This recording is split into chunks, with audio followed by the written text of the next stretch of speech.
Trey McBride's going to win leagues in 2024, and I can't scream it loud enough. We've got him on the Marsmen list. He's been there for months. He's on a shuttle to Mars. Marsmen. And when we draft, we see him sitting there at 46.2, but it's deceptive because he's tight end 3. But he's going at the late 4 to 5, top of 5 round turn. And there's almost zero risk to drafting Trey McBride there.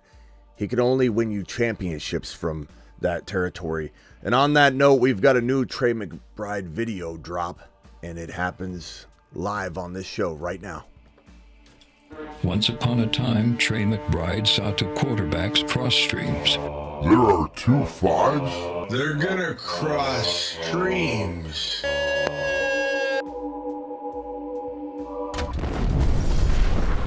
He worked effortlessly trying to accomplish this feat on his own. Then, one day, he crossed his 4th and 5th round average draft position. And then, this occurred.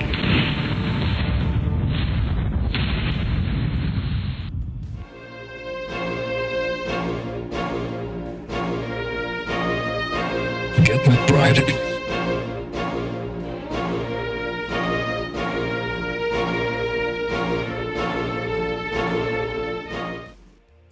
You're watching a Graveyard stream. live from the FantasyFootballShow.com studios. It's the Fantasy Football Show live Monday through Friday, 8 p.m. Eastern. Smitty is also live whenever news breaks. Draft McBride in 5 and do it live. This guy is a gem, an absolute gem. Even though he's ranked tight end 3 and people are like, you're not getting him at a value, Smitty. You are. Because the truth of the matter is this. When looking at the 3rd round, you don't need to take him there. You're taking him at the bottom of 4. He's just about your 5th round pick in almost any situation you can find. Now, best ball might be slightly different than non-best ball. We'll have to wait and see. I imagine that he goes around the same territory in both. Some drafts I get him at 5.4, 5.1, 5.2. Some drafts I see him go at 4.10, 4.8. I find myself lingering between 4 and 5 sometimes going, do I like the player here as much as here that's the non-tight end that I can just wait and hope they fall? If they don't, there's another alternate player that's very similar, and I don't want to risk McBride slipping through my kung fu grip at 4.10, 4.11. Yeah, sometimes I do make him that 4.10, 4.11 pick. He's going right at the tail end, and this is where leagues are won. McBride is, as I said, a Marsman extraordinaire. He's an absolute monster. He gives you the kind of capability that could be number 1 overall type production, and you're getting him at the 4-5 turn. It makes no sense that Laporta goes at 34 and McBride goes at 46. We love Laporta. Laporta's safer. We all kind of know that. We acknowledge that. We would take Laporta over McBride, but there is a world where McBride finishes as the number 1 overall tight end in 2024 fantasy football. There's a world where Kincaid finishes as the number 1 tight end in fantasy football. You might see me do another video just like this a couple days from now on Dalton Kincaid going in round 5. Handsomely cemented into round 5. And it's win a league type stuff. Kincaid, McBride, Laporta. These are my top 3 tight ends for the 2024 fantasy football season. There's no Travis Kelce for me necessarily when it comes down to, like if you're stacking in best ball, you go Mahomes and you go Kelce, I get it. But in a non-best ball environment, I'm taking McBride.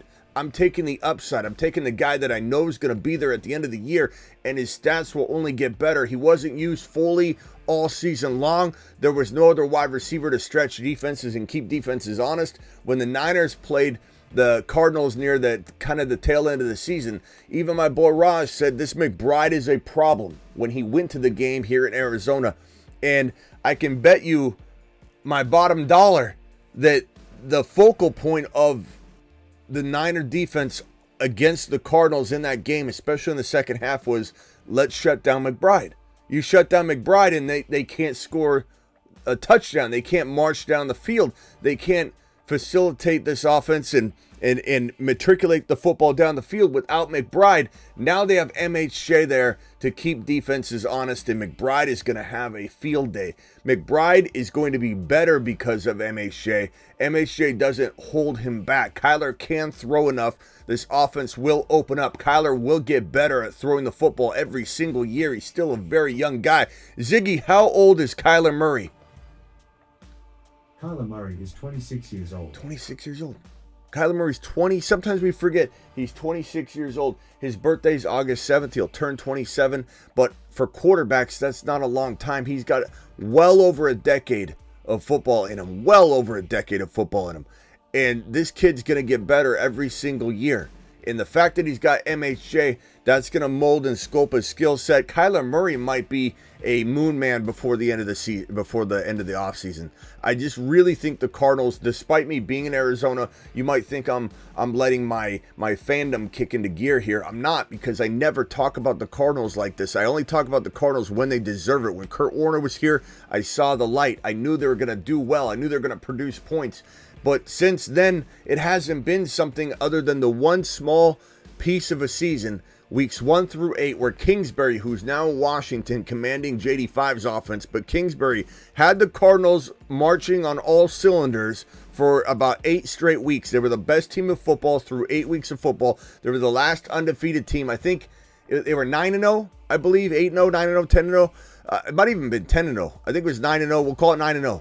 And there was no other team that was better than the Cardinals, and they fell apart. Injuries, they all started to collapse, but that was under Kyler Murray's command. Now he's got MHJ. Now he's got McBride. McBride's going to be capable of, a guy that didn't even score a ton of touchdowns last year, capable of scoring probably, I would say, somewhere in the tune of 8 to 10 total touchdowns. I think McBride's easily cakewalk 1,000-yard receiving tight end. 1,000 yards, 8 to 10 scores. Ziggy, how many receptions did Trey McBride have in 2023? In the 2023 season, Trey McBride had 81 receptions for 825 yards for the Arizona Cardinals. 81. 90 receptions, dare I say. 1,000 to 1,100 receiving yards, dare I say. I don't care if MHJ's good. He's not taking away his yardage. There's enough to go around. Dare I say 1,100 or at least 1,000 yards. 90 receptions and 8 to 10 touchdowns. Kincaid and McBride to the mother freaking moon. And that's we're gonna have to put Kincaid. Look, Kincaid was a moon man last year. He's on a shuttle to Mars. Mars man. There's no reason Kincaid can't be on this list too.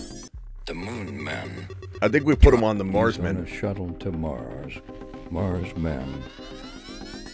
We might have to put him on the, because, you know, McBride and him are both amazing values. Like, how does Kincaid go from a moon man last year, doing what he did, showing everybody what he's capable of doing, and now he's still undervalued? Now Kincaid is going in round 5. Kincaid cemented in round 5. McBride is cemented in the 4-5 turn.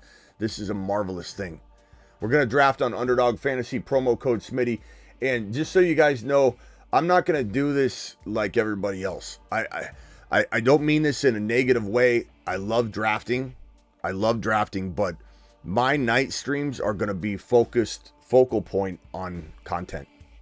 Even though we're going to draft every single, I know we talked about the mock drafts, not really even mock drafting much anymore. We'll mock drafts through content.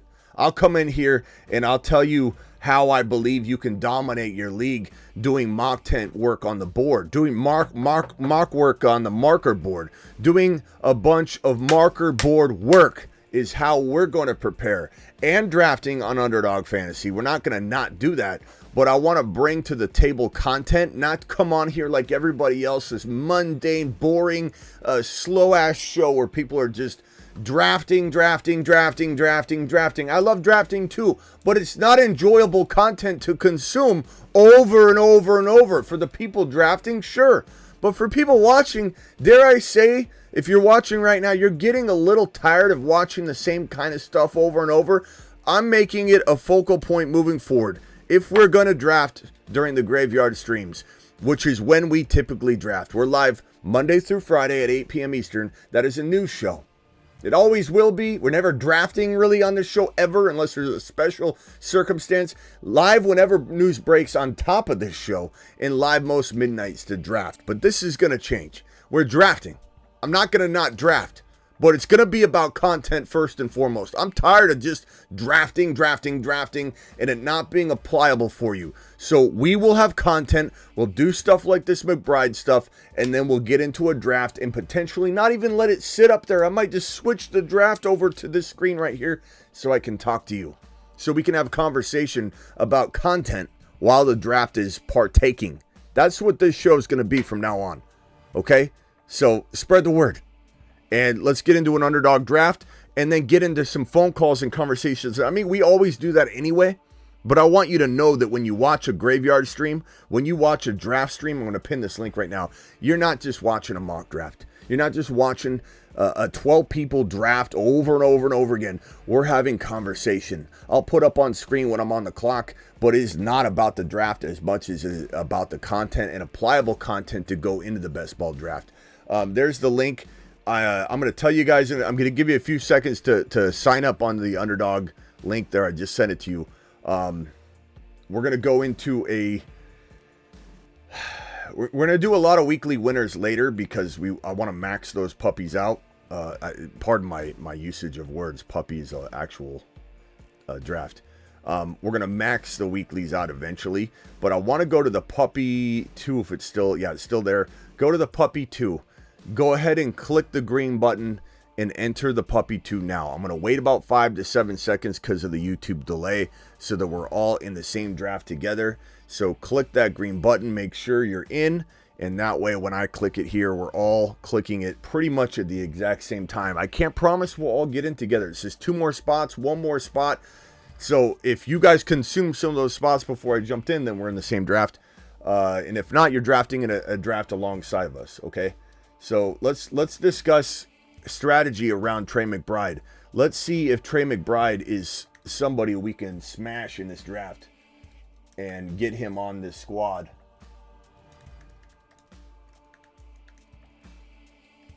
Let me log in here and get into this underdog draft. Put it on screen, and again, we're flipping back and forth. We're taking phone calls.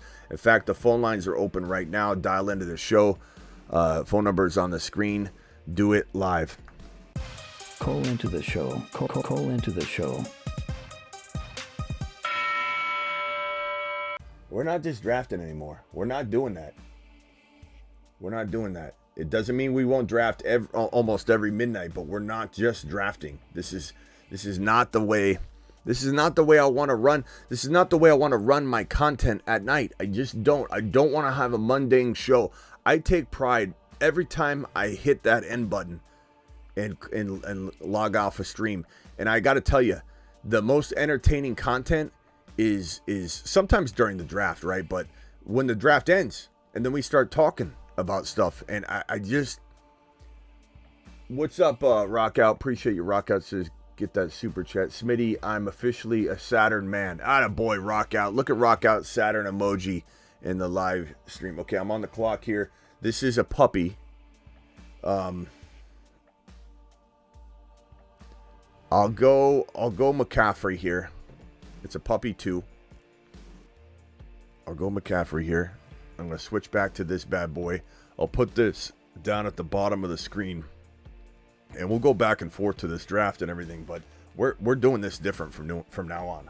I'm getting sick and tired of feeling like I'm forcing a draft all show long, and it's just, to me, boring to show a draft, to sit there drafting over and over. We'll flip back and forth. We're gonna max that promo code out. Use code Smitty. Do it live, okay? I'm not saying we're not smashing underdog drafts almost every single midnight. We are. We're just doing it a different way. Michael, you're live. What do you have for me? Hit me with something, bro. Hey, man, I got a keeper question involving McBride. Yeah. I thought this might be a good time to ask. Perfect. Thank you for bringing up McBride. I have 3 different options at this point. I got McBride super late, so he would be essentially free. He would be my last pick. Otherwise, my other options are Love in the 13th or Hall in the 3rd. And it is a 14-team league, so Love in the 13th would be almost kind of like a 14/15. Okay, so rounder. hit me with this again one more time. So it's McBride in what round? McBride would be the last round, 16th round. Okay. Hall would be 3.13, or Love would be 13.13. And it's a super flex? 1 QB. 1 Q. Oh, 1 Q. Then Love's not even in this conversation. Yeah, I know. He was just later. I thought maybe. Yeah, no, you can draft him back. Look, Hall is fantastic at 3.1. McBride is great at the last 3.13. So it's actually almost the second last pick in the third round. Yeah, Hall would be. Yeah, because that's about a fourth rounder. I mean, at the end of the day, it's your third round. You're surrendering your third rounder, but that is fantastic, bro. He's a top 5, 6 overall pick. You know, he's just. I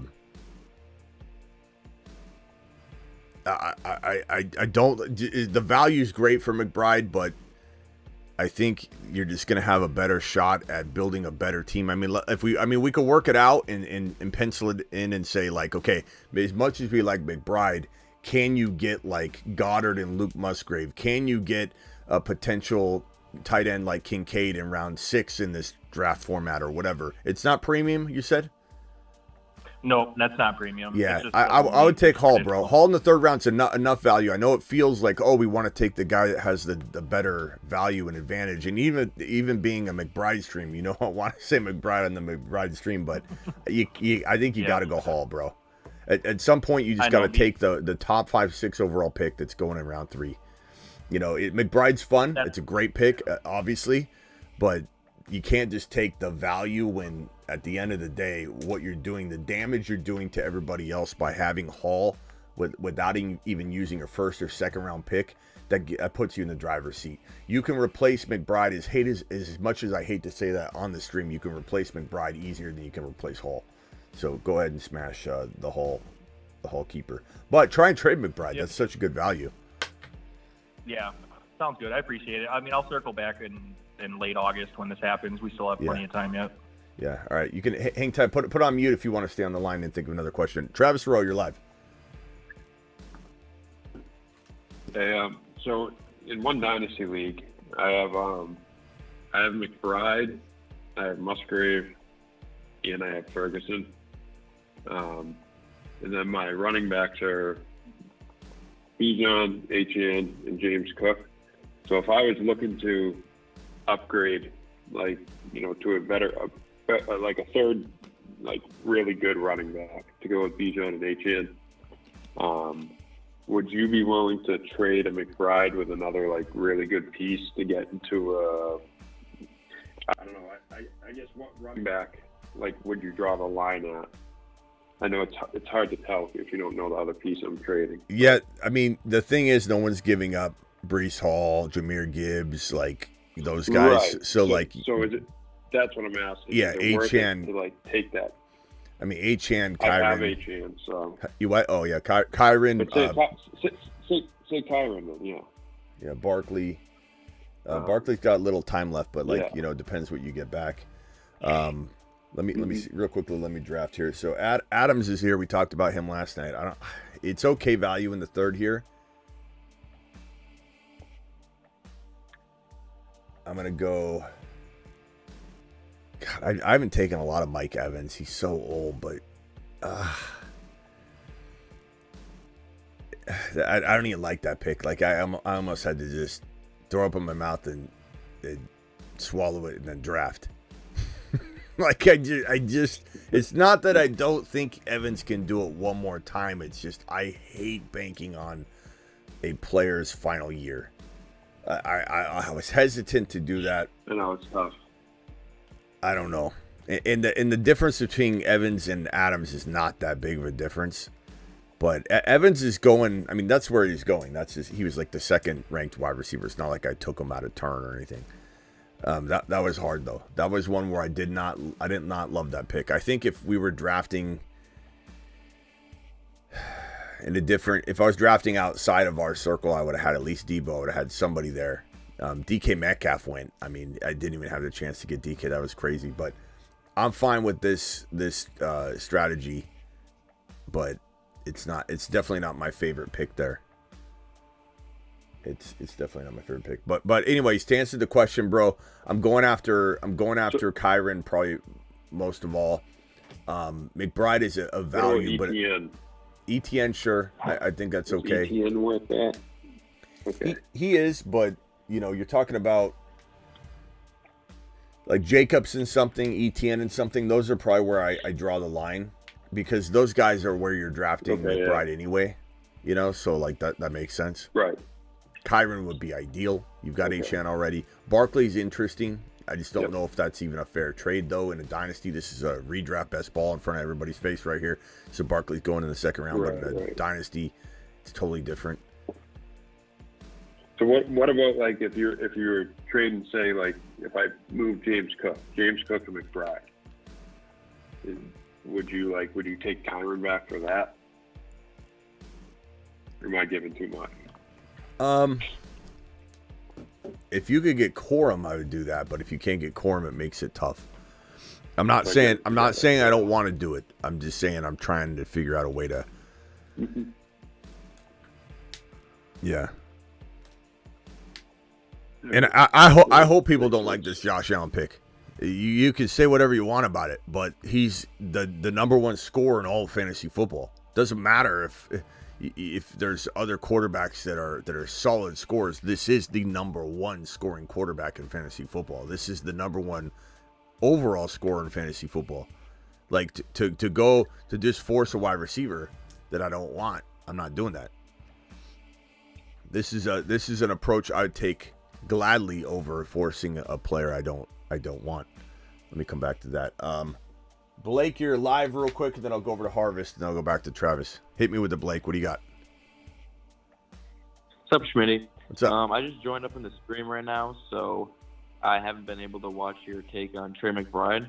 I was just curious on your thoughts about it before I go rewatch it, because I was thinking. I mean, I can't go over the whole thing, bro. I just did it, like for you. No offense. Yeah. Yeah. like at the end of the day, bro, he's been a Mars man for a while. We love him. He's a smash. He's gonna win leagues, but I mean, I'm not repeating the whole thing for you, bro. No offense. Yeah, but why take him in the fourth round if you can get like Ingram moves to tight end 2 in like round 7 or 8? Why? Because oh. Because it comes down to. Hold on one second. Let me make this pick first.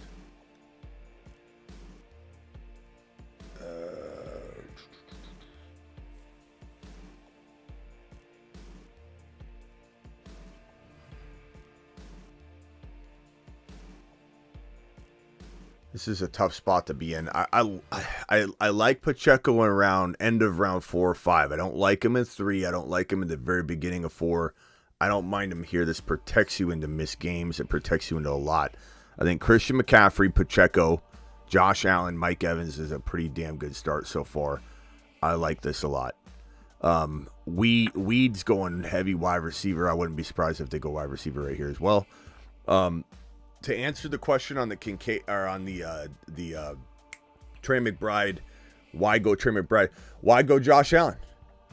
Why go Christian McCaffrey when you can just get a Pacheco later? Why go? I mean, you can ask that. The question you just asked, you can ask about every single possible player. I went Josh Allen, Kincaid. I got Pacheco, Christian McCaffrey, Mike Evans. So I'm really thin at wide receiver, but I'm pretty stacked. I like his team.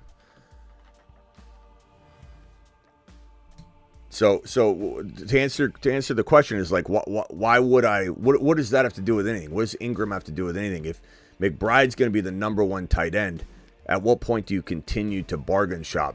Like, what if I told you why go Ingram when you can get, Njoku, who's going to be just about the same difference below him? Like, at some point you got to make a call, bro. You know what I mean? You can't just continue to look for a bargain. Like if he could be the number one tight end and he's going at the 4 or 5 turn. He has, in hindsight, when the year's over, 3rd round value in hindsight. So you're getting a 2-round steal. You're getting so protected into value. It's absolutely like crazy that he's getting overlooked.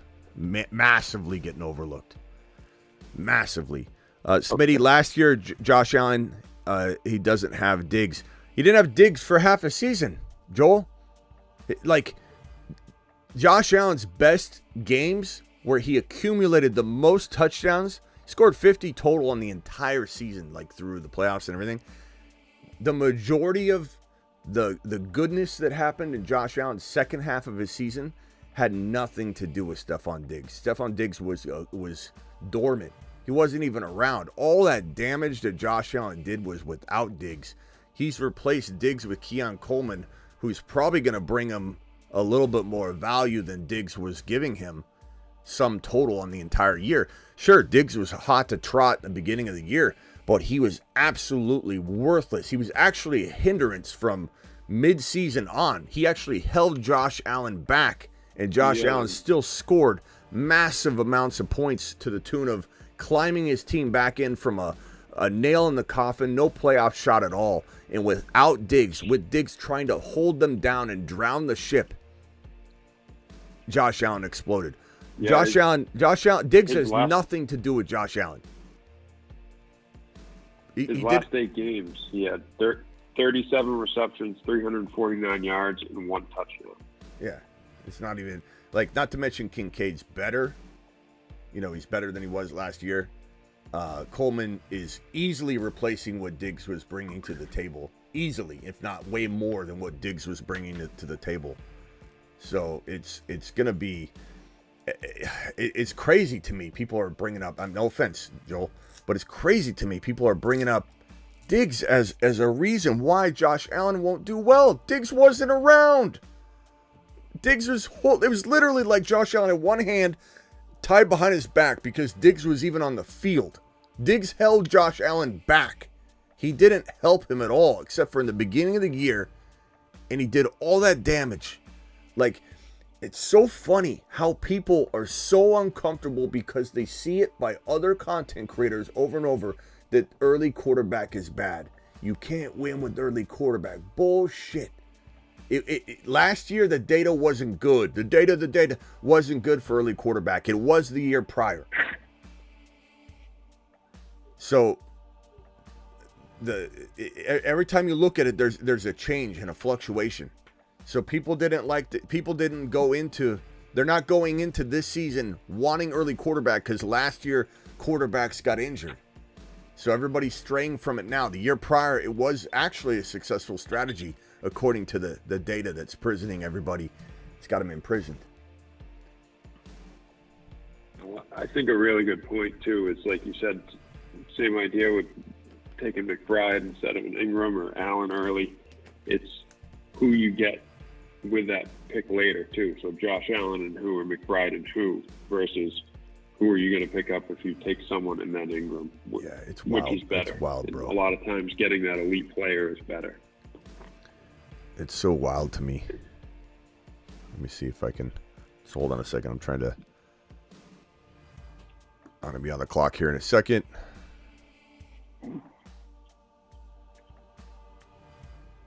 All right. I need. You like Hopkins or Christian Watson here? I take more of Watson. Yeah, I'm going to take a gamble on him. I'm going to take a gamble on Watson at this point. I love Watson. I think Watson. I like the idea of getting like a true one in that late in the draft. Yeah, he really could be. I mean, Hopkins, I think while it's tempting, you want to say he's got one potential, but I don't know. If he does, it's probably not all year long. Whereas Christian Watson, he solves this hamstring injury and he smashes. He just absolutely smashes. What's this guy doing right here? Is he going wide receiver again? What's this guy doing from the one spot? What's he doing back there? He's going straight. He's going all wide receivers. He watched some show that told him it had to work. It's the best way to go. Do I go JSN or do I go Hopkins? JSN or Hopkins? Hopkins for sure. I like JSN, but Hopkins. I mean, most people. I'm going JSN too. I'm gonna go JSN too. I'm gonna swing big with these two wide receivers because of Evans, and that I took a little space. But I do like Hopkins a lot. But the decline worries me. I'd rather just swing big. All these 7 straight wide receivers. Yeah. That's wild, bro. Okay. I like Ridley more than Hopkins. What I love more is when someone comes in, they think I'm in the stupid. minority there. Someone comes in and they think I'm stupid later in the comments, and they're like, "Smitty, the data says that going wide receiver heavy is good." like I don't understand. Like, this is my first rodeo. It's ridiculous, but this is wild, man. All the value that you're passing on to deploy this, I don't understand it. I don't understand how this person thinks they're getting this massive advantage when they're going to be screwed at RB, quarterback, tight end. We'll see what he gets at. Maybe he recovers at one of those positions probably, but that is wild. I like that he's drafted in front of me, though. Okay, so I've got Christian McCaffrey, Josh Allen, arguably the number 1 and number 2 overall scorers in all of fantasy football this year. I mean, if Christian McCaffrey stays healthy. So this is a solid, crew here. I would love this in weekly winners to have those two. Mike Evans, we'll see if he does it again. I'll be honest, if I felt like I made a mistake anywhere, it would probably be, I'm just not sure. I'm not sure he can do it again. I hope he does. He's definitely talented enough to do it. I don't feel there's a lot of drop off yet. He's also the kind of player that if anybody's gonna do it at an older age, even if they lose a little bit of a step, it's the guy that can control the jump balls. 50-50 balls are his to be had. There's just a lot of safety net, mechanism in place for Baker Mayfield is Mike Evans. That was a tough spot with those wide receivers on the board too. It's a tough choice. It feels pretty good. 7 wide receivers in a row. It's just insane. Who else is here? Harvest, have you talked yet? No, what's up, fam? Go ahead, Harvest. Yeah, so, I'm looking at the draft or whatever, and of course, obviously, you took Mike Evans. I have a lot of trouble reaching. Like, could you explain to me, why didn't you take Tank Dell, or Cooper Kupp? Is that too early? No, I almost went Cooper Kupp. Like I said, if there's a mistake anywhere in this draft, I admit when I don't have my best draft, or if I don't like something, I literally wanted to vomit in my mouth when I took Evans. Not because he hasn't been amazing for years. I just don't like. I just don't like the idea of banking on a guy that's like you're waiting for it to fall out, So it's just concerning for me. But I think if anybody can do it, like I said, losing a step even, as long as he stays healthy for majority of the year, I think it could end up being okay. Yeah, I mean, they're like the same guy. Like, is Tank Dell reaching so far? Because you're looking at the draft. Tank is not coming back. Tank Dell's reaching a little bit, but because he's going around 4 now. But if I went Tank Dell, Mike is a question though. But you could argue Tank Dell versus Evans all day long. Oh, so okay. I didn't know. Devontae Smith, you could argue all day long. You could argue Cooper Kupp. They're all very close. I almost went Derrick Henry. And just went wide receiver after that. But, I almost kind of wish I did that, but it would have been fun to do a double RB, robust RB with the quarterback there. But we'll see what happens right here coming up at this pick. But, yeah, you're not wrong to want Tank Dell there, but, I think you're better off waiting. And if he falls, he falls. He could fall not in this draft with these individuals, because this is the fantasy football show, community draft practically. So hard to say. I'm on the clock here. Hold on. Let me draft. Mm-hmm. Not sure I love these wide receivers here. God, Snipe City up to Wazoo.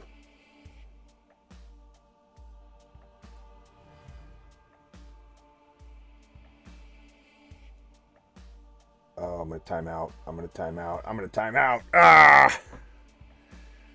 Well, I had him queued, at least. Timed out on Benson. Not horrible. 'Cause I wanted him, but everybody's grabbing. He was actually floating to the top of the RBs available, so it wasn't like it was bad. But he was my only player queued anyway, so I wanted him. But so here's another point, though, because we get so locked in like the Smitty vision, and so sometimes like you reach. Like, so when you're looking at your draft, like you took JSN, which it's cool and all, but I feel like maybe Raheem Mostert, because we like him so much, or maybe we don't. I don't know. What? Zach Moss, like you would rather want JSN than Raheem Mostert. Than is Raheem Mostert and Troy Benson that close? Because Troy Benson's a backup. Raheem, he does start. So yeah. I mean, I like. Hold on one second. Let me just. Do I grab Jaden Daniels here because he's not going to fall, or do I go with? I just don't love these receivers here. The RBs.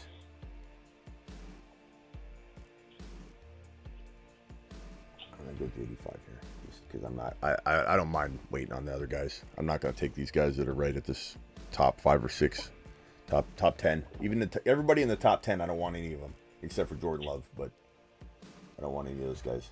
Maybe actually there's one, but I'm not going to say it. To answer your question, bro, number one, Mostert was gone before Trey Benson. As far as the JSN pick, Mostert over JSN, these are all arguable stuff. I almost think, no offense, bro, but I almost think you're suggesting that your rank is 100% the way it's going to be. You know what I mean? Like, talking about very close players. You know, like they're arguable. JSN versus Addison, JSN versus Hopkins, JSN versus even Monty or Zamir White or Mostert. Like, those are all very arguable. I don't know that there's any problem or, hey, we think we're missing something here. No, it's like I'm drafting a combination. I'm not. You're watching one draft right now. You're not going to see me draft JSN in every single draft in every single situation like this. You know what I mean? Right. So I mean, I don't think you're wrong to think the way you're thinking, but I don't think it's also like crazy to do what we're doing right here. This is a very solid team in my opinion. It's got some risk, sure, but McCaffrey, Josh Allen, Mike Evans, Pacheco, Dalton Kincaid, Christian Watson, JSN, Trey Benson, Jaden Daniels. I mean, I have some ballers on this team. And you might think that Trey Benson isn't a starter, right? But I believe Trey Benson's going to be a top 10 running back per start when he finally gets the job, playing behind a very injury-prone James Conner, who is getting up there in age. And the way I look at it is Pacheco, this is kind of that baton stack that we talked about last night, that I coined that name, baton stack, live on the show when we we're trying to figure out a name for it, where you draft a running back that is going to get into the starting role with his trajectory going high from like mid-season on, when maybe someone that you have has a path that's going to go downward. Like McCaffrey's older, 28 years old. What if he hits some sort of wall? What if Pacheco, because he runs so hard and he misses games, misses time? Like it almost puts me in a position where I have a nice little piece that might be crossing paths at the same time. So, yeah, no, my thing is it's not like an idealistic thing, like this is the way it is. I just have a problem reaching, and so I'm just trying to understand. But I'm not reaching. JSN was right. JSN was right there. So I have a problem. I have a problem reaching. Oh, you have a problem. And so, yeah. So it's like I'm trying to make sure I'm analyzing the players right. Like you're saying, JSN, Zamir White, it's sort of a coin toss. So yeah, I'm just asking questions. Yeah, if you're anywhere near like 8 picks, you're not. Who cares? It's not a big deal. If you keep doing it over and over and over, eventually you will look at your team and be like, "Damn, it feels like someone stole my 3rd rounder away, and I never had a 3rd round pick." Like, you got to be careful. But the way, especially in best ball, try and take what every draft position and draft gives you, give or take. Right? Get your guys. But don't start reaching for Tank Dell in every single situation. Allow Tank Dell to be on a lot of your rosters when it makes sense. Don't make yourself have your entire fantasy football season come to a crash because you reached on everybody, you loaded your teams up with Tank Dell. Like, there's no reason to take Tank Dell at the top of round 3 if you're doing tons of best ball drafts. Take him where you get him.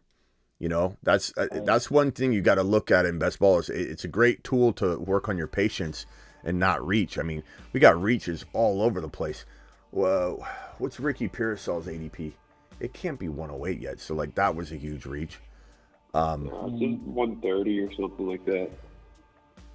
Yeah, so it's like, it's a significant reach. But people get a little crazy in here because they're afraid somebody else is going to take the player.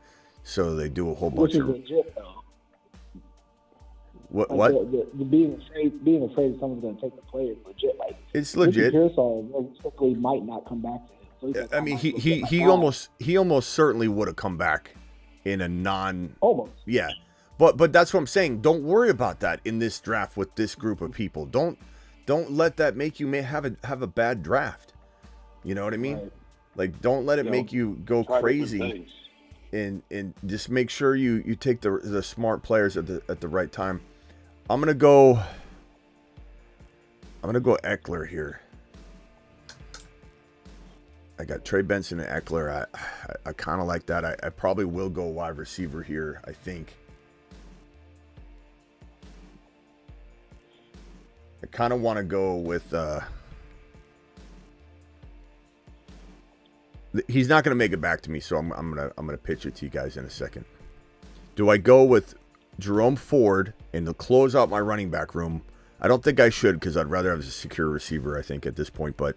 Or do I go with...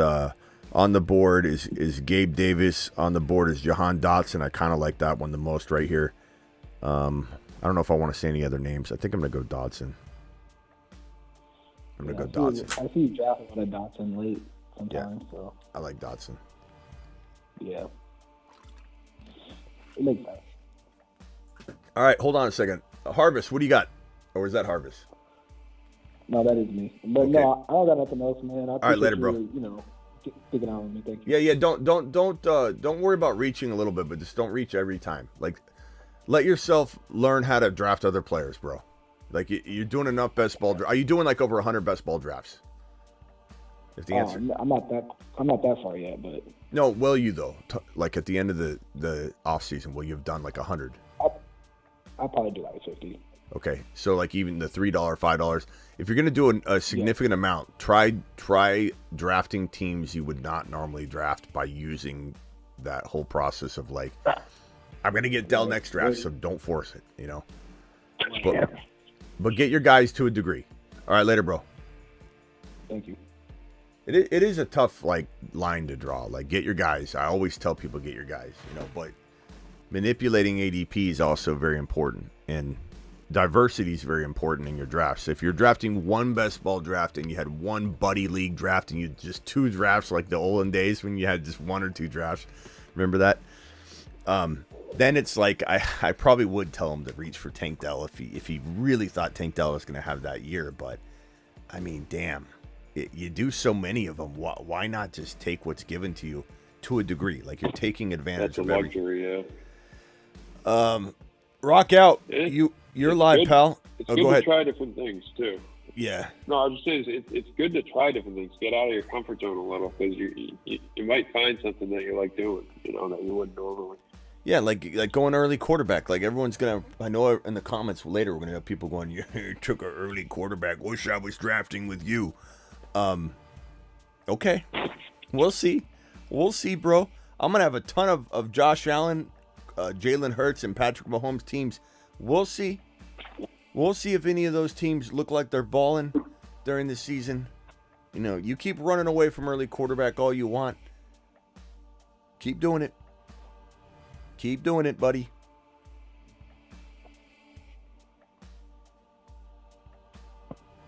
What's up, Rockout? What do you think about my super reach team? Oh, what draft slot are you in? 3. 3.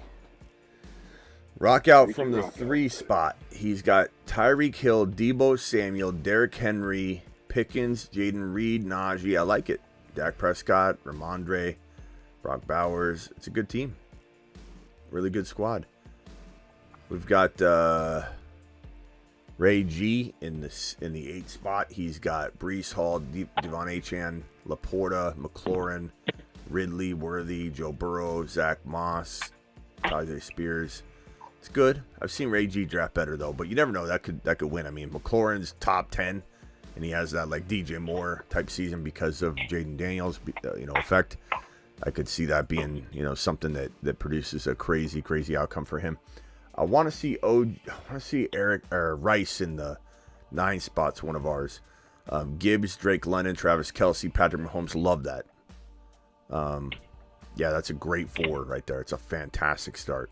That's definitely one of our guys I recognize. Mile High, I think might be one. No, maybe not. Maybe. See, here's an example of I don't mind the attempt of 4 wide receivers here, if it made sense. I personally don't like Nico and I don't like Diggs at that cost. But like if you made that Cup, which he couldn't have because Cup got taken earlier, or Marvin Harrison Jr. So if it was Pook, so gotten Stroud. He didn't, but yeah. So if you would have went Puka, MHJ, Cooper, Cup, Dell, then I'm going 4 wide receivers like that. You know what I mean? And I like it, and I'm fine with it. I don't mind it. Let's see here. Hold on. Let me draft real quickly. Yeah, I think he was going for Stroud for that Texan stack. So give him credit for trying it. He missed him by like 6 picks. So that's what he was trying to do. It's interesting, at least. Yeah, I was come on, Smitty. I was gonna time out. Plus, I went Malachi Corley. It was a little early, but I needed somebody reliable. I think he's gonna get good targets. Do I go? I think I'm gonna wait on an RB here. I mean, I could draft. Let's see here.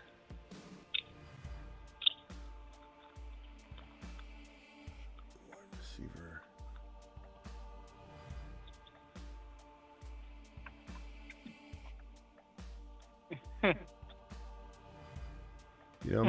Maybe I'll go.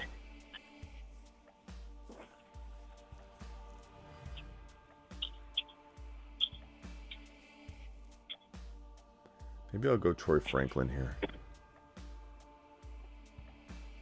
So my wide receivers at the end of the day, they're the risky part of my team, but I do that a lot, because I got McCaffrey, Pacheco, Josh Allen, Kincaid. I mean, I'm so solid at those positions, and then Mike Evans, Christian Watson, JSN, Jahan Dotson, Malachi Corley, Troy Franklin. I tend to definitely lean a lot of rookie wide receivers when I do this approach. Justin Rush, Justin calling if you got another one. Justin says, sorry, I dropped off the line, had to head back into work.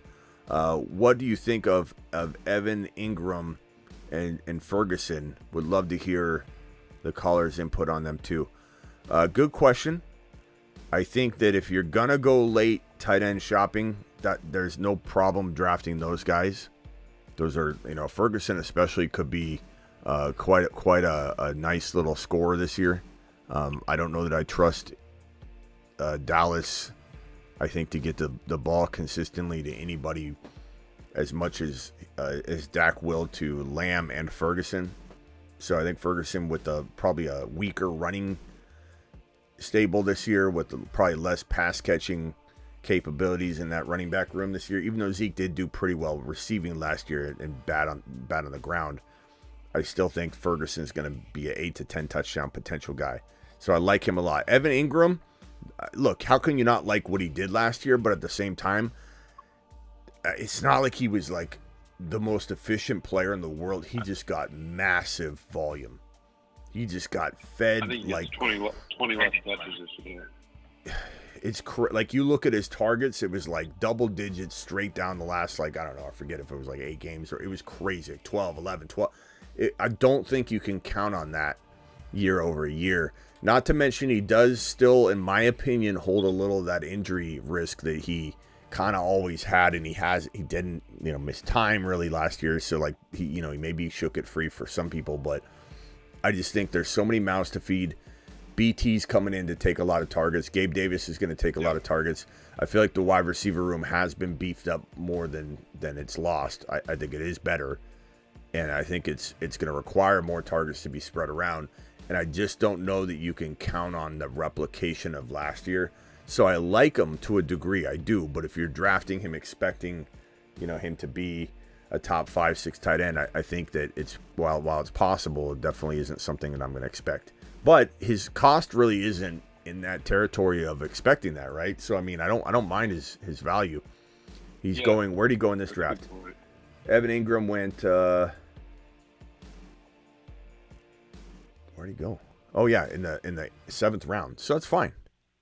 You know, look at that 7th round and tell me that there's players that blow him out of the water. I mean, JSN, I like JSN. Stevenson, I like Stevenson. Ingram, I like them all about the same. So I'd say perfect draft round is 7. And the expectation level, he can meet that pretty easily. And if he exceeds it, then you have a really, really nice value on your hands. You have massive ROI. So I like it. I like Ingram. I just don't know. To speak to him in general, I don't think he's going to do what he did last year, but this is perfect value. Evan Ingram.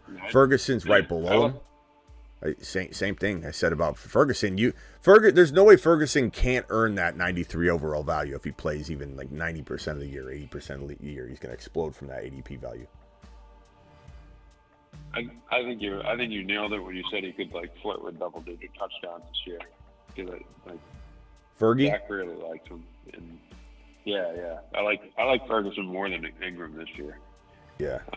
And when I said I think Ingram's going to get like 20 less catches, that wasn't me even hating on Ingram because 20 less catches is still 94 catches. So like, I'd actually probably say he's more like an 85 catch guy this year or something like that.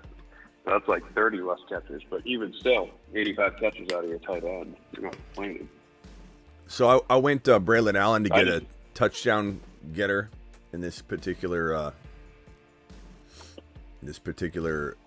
14th round territory. So I've got Braylon Allen at running back. I've got Eckler at running back. I got Trey Benson at running back to go with Pacheco and McCaffrey. So I like my running back room. I think I've got some upside for some undervalued Eckler, production. Braylon Allen, kind of that guaranteed touchdown threat. I think he will be. That's no knock on Breece Hall. It's just he's going to be near the goal line. Breece Hall got like little to no goal line work last year anyway. He was running back 2. I'm on the clock here. I definitely might take... I'm going to go Isaiah Likely, so I have a good backup tight end to go behind Kincaid. So my team's looking pretty solid. I mean, there's holes in it, but you're always going to have some kind of weakness somewhere. So hopefully my receiving crew can step up and these rookies can do some damage. I think this rookie class is crazy good. This is the year to bank on rookies if you're gonna try and get some massive rookie production that can step up and play like some of the guys getting taken like rounds above them. Let me send my team over to my screen and share it real quickly. So here's the squad.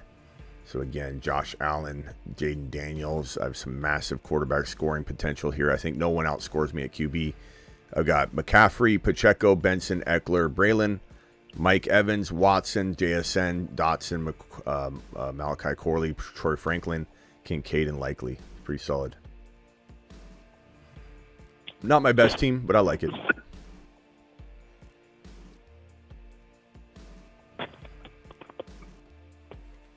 What you got? What else you guys got? Does anybody think McBride like that question that guy had earlier? I forget who it was that even said it, but they're like, do you think McBride is like, why go McBride when you can go Ferguson or Ingram later? It's like you can. No one's saying that Ferguson later isn't a good approach. Like it just really comes down to who's on the clock, who's on the board when you're on the clock, when you're going to take McBride. If it's like Derrick Henry or Jacobs and you're like, damn, this fits my running back room perfectly, then yeah, you let McBride slide. And if he doesn't come back to you, he doesn't come back to you. But even if we're talking like bottom of 4 or top of 5 and you're like, McBride's there, but so is Henry or Jacobs, or so is Devontae Smith somehow, or some weird Tank Dell fell, or Jalen Hurts is there, then you take your gamble and let McBride slide. But that's the whole thing. That's how it works. You can't just say, oh, there's a value later, why take the guy? That doesn't make any sense. I'm not trying to rip on that take. I'm just merely trying to point out that you can't keep using that analogy. Just like you can't say, oh, there's quarterbacks later, taking Josh Allen's a mistake. It's not a mistake. It just comes down to when you're on the clock, who is the best player available, who can explode from their ADP value. And in this situation, while most people, I'm not saying anybody that goes wide receiver is a scared Scotty or a petrified Peter or a worried William, but I'm clearly not scared of passing on a wide receiver and forcing one because I'm being pressured to by the industry or by the data, the slave to the data. If you don't think Ayuk's going to crush comparatively to Josh Allen, or if you think he is, then take Ayuk. But I'm taking arguably the number one scorer in fantasy football every single week. I'm taking a guy that with the new kickoff rules might score 45 total touchdowns during the regular season. With Christian McCaffrey, this is potentially an unstoppable duo. If I get even remotely close to the production I'm expecting from a handful of these guys during the season or during each and every week, I'm scoring massive amounts of points. And you know, if I get some breakouts to break out too, I mean, Josh Allen and Kincaid, the Pacheco and Christian McCaffrey, it's crazy good. All right, I'm on the clock real quick. Hold on, let me just make the selection, and I'll go over to you guys and ask what you think about that the McBride take about waiting, and if there's anything you guys want to add to that. I guess I need maybe one more. Let's see.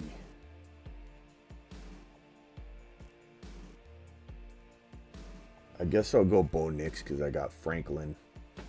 I've been doing so much Justin Fields drafting. I don't know that I want to just continue drafting him. Bo Nix at least will start all year.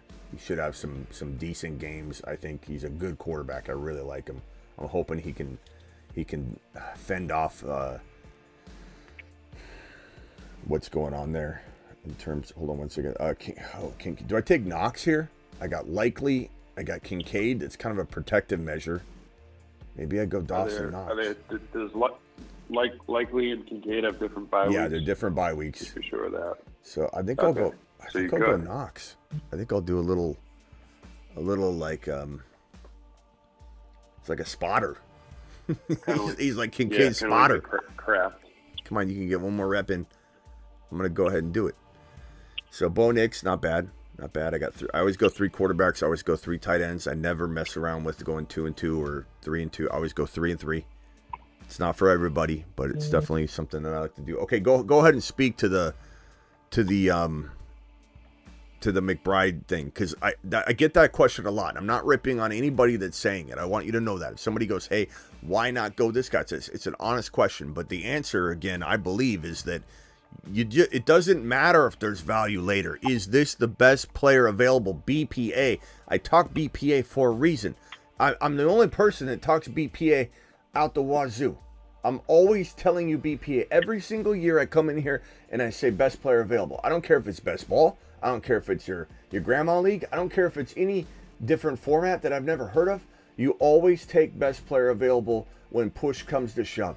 That's it. That's the number one strategy and the only strategy. All these sub-strategies that come along with what you're drafting are sub-strategies. Within best player available, maybe you look at zero running back, and you're going to have to do things in zero running back strategy to make it successful, but you might abort it at any moment.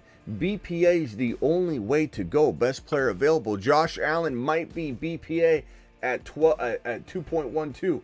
Josh Allen might be BPA at 2.10. Josh Allen might not be BPA at even 3.1. If you're looking at Kyron and Achane sitting there at 3.1 and 2.12, you take the 2 RBs back to back and you try and get Mahomes or Hurts later. It's that simple. And the same thing goes for McBride. If McBride's sitting there at 4.11 or 5.1 and he's not the best player available, don't take him. If he is, take him. That's it. Am I wrong? No, I agree with you. It's, you know, if there's someone sitting there, like you said, if someone falls to you and it fits the way you're trying to build your team, then you take him over McBride. But you know that I know tight end is very deep, but I still think those top, you know, 3 or 4 guys are going to pull away from the pack a decent amount this year. And McBride is really due for a lot more touchdowns. I mean, he only had 3 touchdowns. Like, he could easily go 1,008, something like that. And that could even be a little conservative in that offense. So, yeah, that's another thing to think about too. Is the offense is going to be in, like you said, with like Ingram, for example. he could end up being the 3rd or 4th option in that offense, depending on how things work out. We really don't know what the pecking order is going to be in Jacksonville. And the thing is, like, I think Brian Thomas is going to be great. So maybe do I go Pop Douglas here? They're saying right now today there's a report that Pop Douglas has looked like the best New England Patriot wide receiver. Not that matters right now, but he's definitely going to get good volume at first. He's not a wide receiver one, but he's good. Yeah, I'm going to go ahead and take him just to get some consistent play.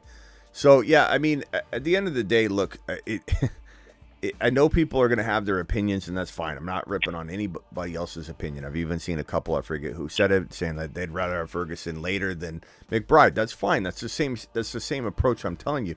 It's just you might view that differently, right? You might view McBride as a lesser player than I do, and that's fine. I'm not going to sit here and say you're wrong and try and convince somebody to like McBride as much as I like McBride. But you obviously don't like McBride if you think a Ferguson or an Ingram later is a better pick. But what ends up happening is if you keep looking for value and you don't take the amazing value that's right in front of you, you're going to end up making mistakes and drafting a team you absolutely hate. How many people, raise your hand in the chat, drop an eggplant emoji or a thumb up or whatever you want to drop to signify that you've done this. But how many people walk out of a draft and say, I just don't like my team. Like, I drafted a bunch of players. I don't even want to root for them. I just did it because it felt like a logical process of making sure I'm drafting enough players at certain positions at the same time.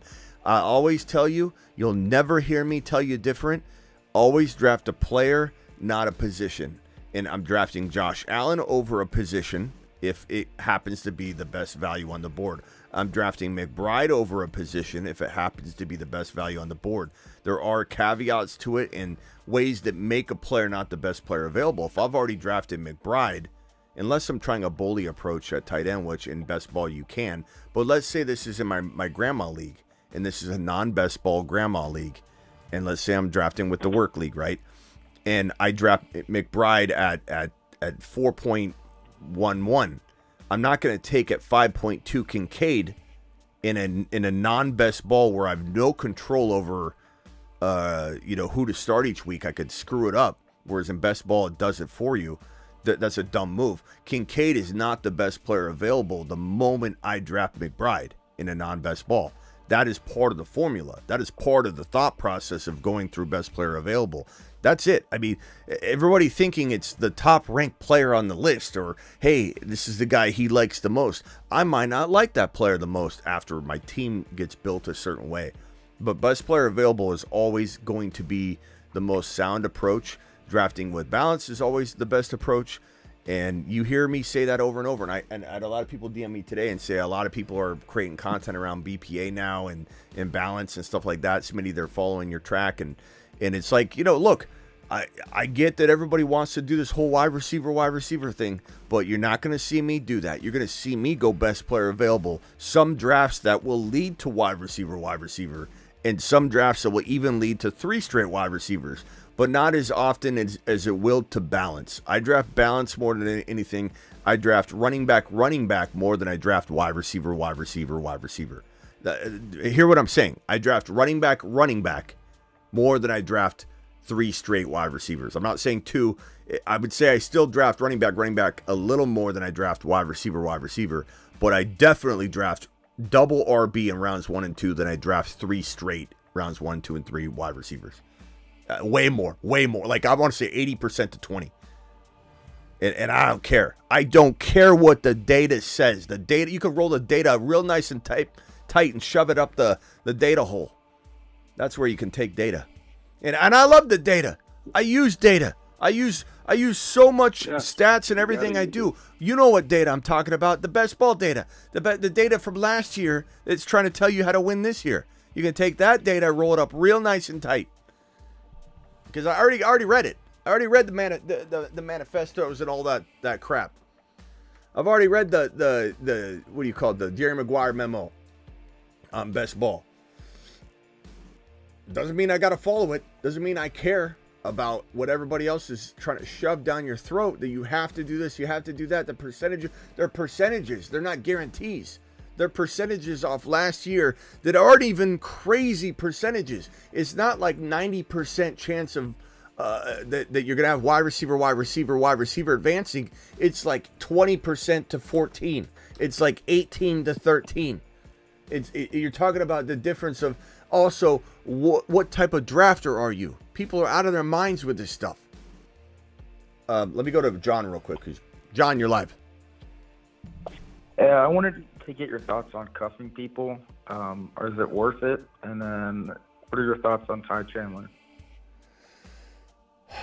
Cuffing people. Did I get all of Justin's super chats? He said, thanks for the deep dive on from both you and the chat. No problem. Thank you, Justin. Appreciate the super chat. And then another $5 holler. The answer is I want McBride and Ingram in different drafts. I want a lot of Trey, Dalton, Mark, Kittle. And that's good. You want to have definitely a mix of everything.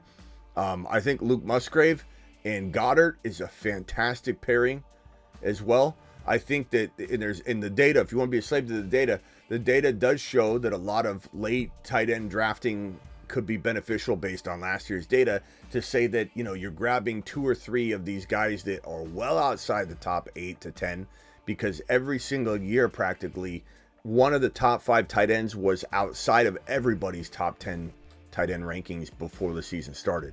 So you take 3 or 4 stabs at the most likely to be that sleeping gem giant like Luke Musgrave. Let me give you a list real quickly, John, and I'm coming right back to you. The list of tight ends that make the most sense for this, if you were to say forego all, and this is a strategy too. Just because I do a show on McBride, just because I say passing on McBride at 5.1 is potentially reckless unless there's somebody better. But what if Hurts is there and you want to take Hurts instead? And that's fine. Then you can use this approach. Tight end number 1, 2, 3, 4, 5, 6, 7, 8, 9. Ferguson's 9. That's great value. Ferguson's 9. Brock Bowers is 10. Love that as our first mention of a guy at 10 or later that could be top 5. Then Joku, I like that. He's 11. I like that. Goddard, 12. According to the ADP data on Underdog Fantasy, promo code Smitty, Underdog will match your first deposit at 50%, all the way up to $250. The minimum is only $10, so they'll give you 5. If you do 100, they'll give you 50. Links in the live chat pinned. But on Underdog Fantasy, Goddard is tight end 12. Goddard easily has top 5 to 6 tight end capability. That's probably one of my favorite in that territory. Schultz is pretty interesting. Hawkinson, he's injured, but you could grab him in a best ball for the tail end of the season if you want, because he's going like a tight end 18 roughly. Luke Musgrave is tight end number 17. And that guy, Ben Sinnott at tight end 19 to 20. Ben Sinnott, Isaiah Likely at outside the top 20 tight ends. Outside the top 20 tight ends. Likely's a fantastic grab. Likely, Ben Sinnott, Kate Otten potentially. Luke Musgrave and Goddard are about 3 or 4 guys, I would say. These guys scream. You grab 3 of them. 4 depending on, the best ball format. You grab 3 of them and you try and smash a top 5 tight end out of that group. You do it, you have such an advantage because you've used those earlier picks on making sure your running backs, wide receivers, or quarterback is more solidified, right? So that's the whole theory behind it. But you could, the thing is, the question at hand, do I do this or do I do that? Do I take McBride or do I go Ingram? The question at hand is, you could talk about this at every turn. So at the end of the day, how do you know what to do? How do you know if this is the right approach so you can solidify the running back, wide receiver, quarterbacks more, going late tight end, or grab the late tight end because everybody's going to be scrambling and missing and you get the first surefire tight end production, The answer is simple. Best player available. Because if you're on the clock and McBride's the best player available, don't concern yourself with that question. Take the best player available that's going to smash from the ADP. You want to go rotational JD5 and Burrow because they're both going late? That's great. But if you're sitting there and Jalen Hurts is at 4.2, you might want to rethink that in that draft and say, let me go down this road in the next draft with Grandma. But in this draft right now, Jalen Hurts is staring me in the face. And he's the best player available by far. Doesn't matter about that approach anymore. I'm going down this avenue. This path and doorway has been open for me. That's how simple it is. It really is that simple. I wish people could grasp it more, though, because you'd be a better fantasy football player. Problem is, people are shoveling down this wide receiver down your throat as if there's no other way out. There's no other way to win. I'll draft balance and best ball over wide receiver all day long. I'll draft running back if they're the best players available over wide receiver all day long. I don't give a shit what the data says from last year when Best Ball Mania 3 was won by a running back approach. Get out of here with your year-old data. It's good. It's helpful. It gives you some stuff to think about and talk about. We do it all the time. I'm not throwing it all out. I'm merely saying it does not guide the ship. And if it does, if that's your map, your navigational source to navigate the draft, you're drafting off last year. What in the hell you think that's going to do? To answer your question, bro, about cuffing, is cuffing important? Best player available.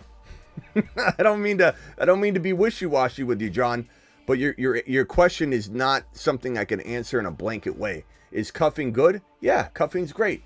Is our cuff board explain that Corum and Kyron are the best handcuff in fantasy football? That Connor and Benson, McCaffrey, and if Garendo earns the job, if not, it's hard to cuff him because I think Garendo is the inevitable cuff.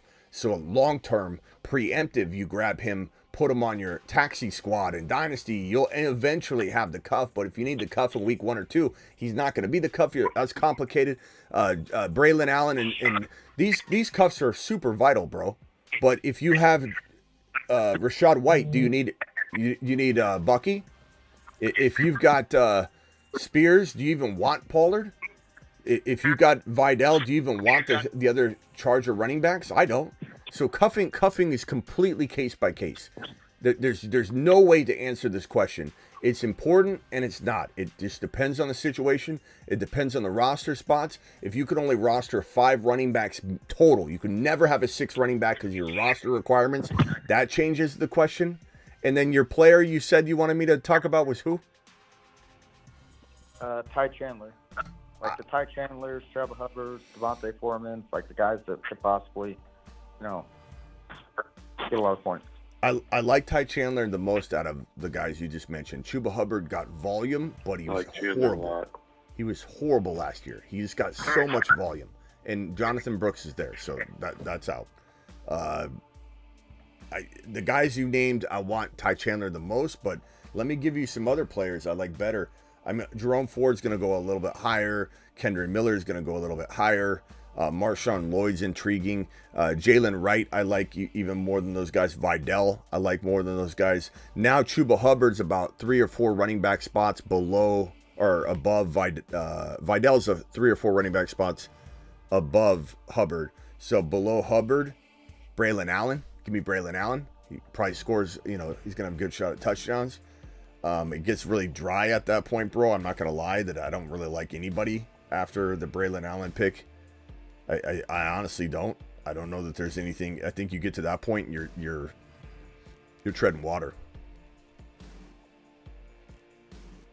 Appreciate it, Smitty. And I just want to say that you do a really good job at pointing out the rookies earlier on, because by the time we get to this point and like a month away from the season, you're not going to be able to get these people at the early entry cost. You're going to have to pay through the roof to get them. So I appreciate it. Yeah, I mean, look at JD5. It helped me out a lot.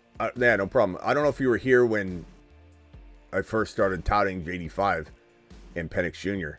It was in January when we were talking about him like before them a little bit, but like when we started hammering home, I put Penix Jr. and JD5 both on the the Moonman Bowl prediction board, the Saturn men on the boards. Penix Jr.'s never left. He's been on he was on Mars. We moved him from Mars to the Moonman list because he got drafted as the backup, but he stayed on the boards. We just slid him over to the Moonman list. But I've never taken Penix Jr. off the boards. I've never taken JD5 off the boards. The first time I put JD5 on the Saturn man board, and I think he was number 1. I think we launched it with JD5. If I remember correctly, he could have been 2. But I remember that even in my own live stream, people are like, what? Like, this is a rookie quarterback. Where is he going to go? And second, is he even the second best quarterback? A lot of people are saying he's too small. It wasn't well received. And there was no one talking about him being the top fantasy football quarterback in this draft class, let alone the top quarterback. And now he's everybody's darling new AR5. You know, like it is funny how the rookies tend to grab a hold of people later. But I would definitely say, and if you remember back, bro, from January, is this your first offseason with me, John? Yeah. So I'm notoriously known for being a rookie running back like connoisseur. Like people are like, Smitty loves rookie running backs. If a rookie running back's around, he's in Smitty's top 10. Like people make a lot of jokes about that, or at least they did in the past. This year, you didn't hear a peep from me.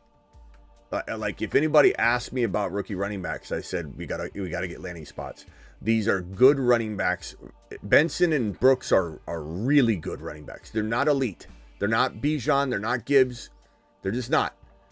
Arian Foster was not Bijan or Jahmyr Gibbs. Arian Foster was not an elite player. He was a very good player. He was as good as Jonathan Brooks. You probably don't know who Arian Foster is, John. But Jonathan... yeah, Arian Foster. You do know? Okay. He coached with, what's his name? Andrew Luck. He coached with... no, excuse me. I'm thinking of Bruce Coach of the Tampa Bay head coach. Bruce Arian. You're thinking of Bruce Yeah, Arian? yeah. No, Arian Foster is one of the best fantasy football running backs of like all time. You probably weren't. You're probably negative years old, probably, John. When you don't have to say how old you are, but you're probably negative years old when Arian Foster was. Makes me feel old. Yeah, Arian Foster. So you remember Priest Holmes, or did you not watch football then? I'm like late 20s, early 30s. Okay, so did you ever see Priest Holmes highlights or anything? Probably not. You can be honest. I'm not trying to make fun of you. That makes me feel really old and makes me feel really sad. Definitely no. It makes me feel really old and really sad. Marshall Faulk. I mean, do you know who Marshall Faulk is? Yeah, Rams. Okay, so you know who.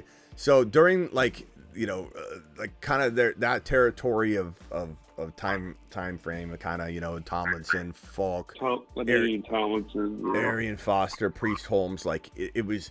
That's when running backs were king. Running backs were going 1, 2, 3, 4, and the thing is, and this is hard to hear. I'm not saying Priest Holmes wasn't like borderline elite. He really was an amazing player. He really was. He was an absolute like gem. But Foster was not an elite player. He was not. He was not an elite player. He was a very good player in the most elite situation. So he was sum total an elite producer. LaDainian Tomlinson was elite.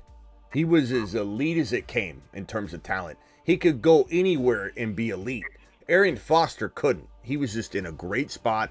That was a guy. That was I think that was 2010, and I went on NBC Sports Radio then. I was doing radio. I think I'd done radio for about 7 years then. This is before John was even born, it seems like. Crazy. It makes me feel so freaking old. But I was young punk, though. I was really young. I got in the industry really young. So I was on the radio, and I'm like, Arian Foster, my voice is probably this high as I'm not hitting puberty yet. Arian Foster is going to be a top 5 running, nope, not top 5, top 1 to 5 running back in 2010. And so, in LaShawn McCoy as well. And I said, LaShawn McCoy as well. It was, really high voice probably. And LaShawn McCoy was an elite talent. He was an elite talent in a good situation. He became an elite player. Arian Foster was a very good talent in an elite situation, but he was as good, if not better, than LaShawn McCoy. So my whole point being is that rookie running backs, they don't need to be elite. They need to have an elite situation. Trey Benson's situation quietly is potentially elite, and he's a very good running back, so we'll see what he becomes. Jonathan Brooks, ACL makes it complicated, but he looks like he's doing okay, and I think he's going to bounce back. He's very young. The best thing for a running back ACL tear is to be a young player and to have no setbacks and to be ready, to not be rushed, to have compensation injuries. He'll tear a hamstring or have a hamstring strain if he is not ready and he rushes himself back. But Brooks is a very good running back. He's not elite. His situation, I wouldn't even say he's elite. It could be very good, and he'll be a very good player. My whole point was, bro, I haven't talked about rookie running backs much at all this offseason. And even now, I'm still cautious when I talk about it. This is not an elite running back class. It can produce 2, maybe 3 very good running backs, but it's not an elite class. Last year, the year prior, John, we were on Bijan and Gibbs higher than anybody known to man. Obviously, I took some slack for having Bijan as the running back 1/2 overall running back in 2023. He did not deliver that. It was a lot of Arthur Smith garbage, but still on me. Take a lap on me for not seeing that coming. But he still finishes running back 9. Jahmyr Gibbs was absolutely straight fire considering where we got him and what he did. We got him around 3 and 4, pretty much the majority of the offseason. He climbed a lot. I had people that wrote the channel off before week 7, said, you're garbage. You told me to draft Jahmyr Gibbs. I lost my league. I'm cutting him tomorrow. And then in week 7, he blows up and becomes the best running back in football. But we've called a lot of rookie stuff here. My long-winded response to you, John. I feel I take pride in the rookie content, and we focus a lot on rookies because rookies are the future, right? How many rookies come in and take over? A lot. Look at the wide receiver class each in every year. Look from like Jamar Chase on. It's the changing of the guard. I always talk about the top wide receivers in football. They're all young guys practically at this point. CeeDee Lamb, Tyreek Hill's the only like old dog left. Jamar Chase, JJ, Amon-Ra St. Brown, Puka Nacua, Garrett Wilson, Marvin Harrison Jr., London. You've got AJ Brown, who's still like 6 or whatever, so he's not like super old, but he's in there. Olave, Ayuk. They're all young guys. So, being on top of the rookies is probably more important than anything because they've swapped out the old dogs. And if you were on top of rookies last year and the year prior, then you're sitting in pretty good position with your league, your existing league and dynasty, because you were focusing on the guys, the talent pool that is now consuming almost the entire top 15 wide receivers. I just read them all. There was 2, Tyreek Hill and who was it? Tyreek Hill and maybe AJ Brown and maybe and Adams a little later. That's it. Everybody else is a young guy. It's crazy. All right, John, we'll see you later. Yep, have a good night. Superfish, and I'm going to go over to Rockout and then to Travis to wrap up the show. Superfish, $10 hauler gets a moonshot. I'm sorry for the delay. To the moon. Superfish for dropping a thank you here, but drafted alongside of you all, Mahomes, Stroud, wow, double bully QB, Brees, Najee, Warren, Trey Benson, Vidal, Braylon Allen, love it. Debo, DK, Metcalf, Jaden Reed, nice team. Tight end was Dalton Schultz, Jonnu Smith, and Knox. I like it. Really, really good. I think you're easily, without even looking at your draft, you're easily in the top 5. That's a really, really good squad. Justin with the super chat $2 hauler says, how do you feel about Chigakonkwo? I like Chigakonkwo a lot this year in best ball. I don't know that he's going to rank high enough for me to be in a non-best ball league on my bench. I might monitor the guy all year, but we're talking about Chigakonkwo being about tight end. God, he's going about 180. And I sometimes have a backup tight end in non-best ball. Sometimes I don't. It depends on how many roster spots there are. Do I think that the tight end pool will constantly have players to grab from? If it's that kind of league, I only own one. If it's a league where you got tons of more than 18 bench spots or something like that, then I definitely grab one. But he's going at tight end 24. So it's kind of hard to envision drafting him. In best ball, though, yes. In best ball, I draft 3 of them, so he easily is becoming a kind of a staple as my tight end 3. If I'm looking around, scouring around, and like Likely's gone, and all those guys are gone. So it's a good question. Rock out. Final thoughts? Yeah, when going to like different apps versus like Underdog, how you adjust like your rankings and who you're going to take in different apps versus Underdog. Easy. Simple. Very, very easy. I don't really bring, like, I don't want to say I bring rankings to I draft too much, like, to do that. But I'll reference my rankings, like you can go to the fantasyfootballshow.com, but I'm not, like, necessarily scratching them off and doing it. I'm drafting so much, bro. It's like asking, like, a chef in a kitchen, like, are you using the ingredient book, or whatever. It's like, no, man, are you measuring out the salt? Not really, bro. I just pinch it and I know. So, like, I'm not going to be using rankings personally, but I would say if someone, because I know my rankings off the top of my head practically, or I know a good vibe and feel of them. Yeah. But I would say anybody else, my advice would be you're using that suggested rank to dominate everybody around you. And if you're hearing Kyren Williams, and you're not just repeating what I say, you're doing what you feel is right. If you don't like Kyren, you don't like Kyren. I'm not going to get mad at you. I appreciate you, because then you're contributing to keeping his value down, and I love that. But if you keep hearing Kyren, Achan, you keep hearing Hurts and 3-4 is a home run, Mahomes in 4-5 is a home run, McBride in 4-5 turn is a home run, and you get to the ADP pre-rank list, you're on the clock, and all of a sudden Kyren Williams is in round 4, and your pick isn't pushing the limit. Like, he's not going to be the 1 or 2 running back suggestion available right before your pick. You're like literally saying, like, when I'm on the clock next pick, he'll be like the 4th or 5th running back ranked, and I'm picking at 4.3, then you're smashing the hell out of that opportunity, right? Because the suggested rank is so important. And not to mention, if he's the 3rd or 4th running back, people aren't always sorting by position. They might be looking at the overall, and the overall is going to have him down 10 or 11, 12 spots. So there's a very good chance if Kyren Williams, unless you know your league and your league mates a lot, and you know that they like Kyren or something, Kyren Williams is the 3rd or 4th running back on your next pick, you take that gamble. But it's easy. You don't change what you know. You just change how you do it, how you deliver it, because you have a new suggested rank that is brainwashing everybody looking at it, because you are pressured to take the top guy or 2 that's on the list. You feel like you're going to get laughed at if you go 5 to 10 picks down and draft somebody way down. The further you get in a draft, the more comfortable that becomes, to where you're like, no one's even going to care if I reach 10 picks here. But in the first 3 or 4 or 5 rounds, people are very apt to stay with the ADP suggested pick within 2, 3, 4, 5 suggested players.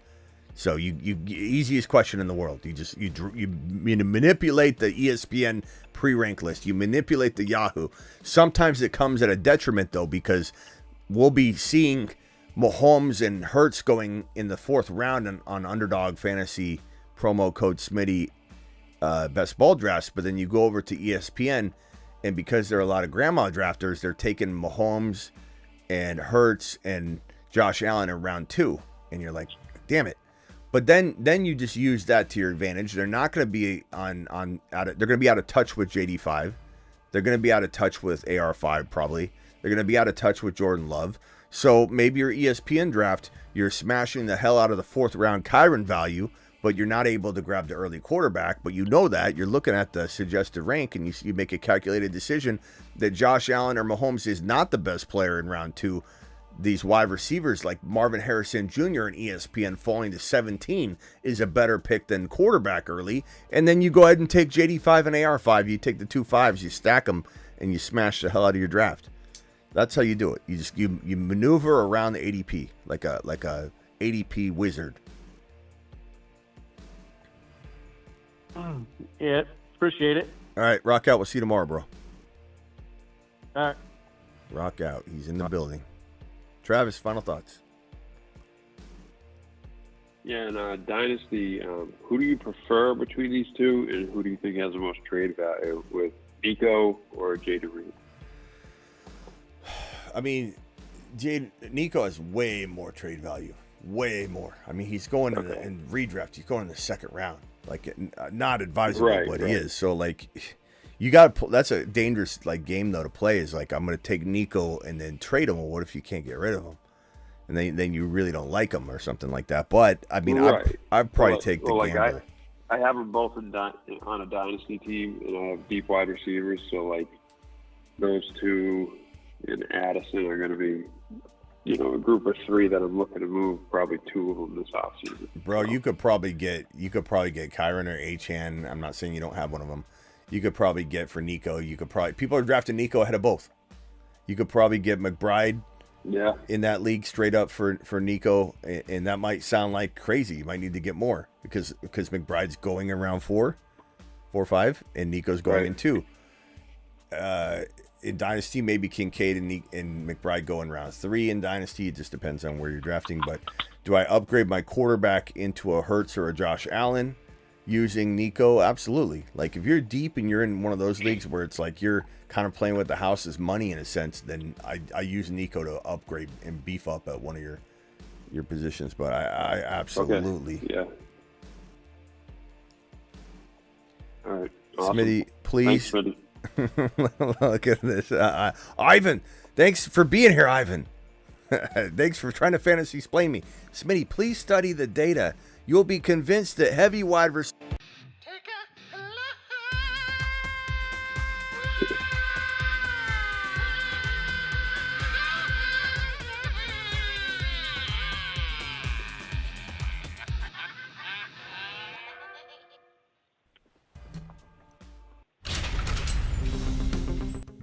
Your Bijan card has been revoked.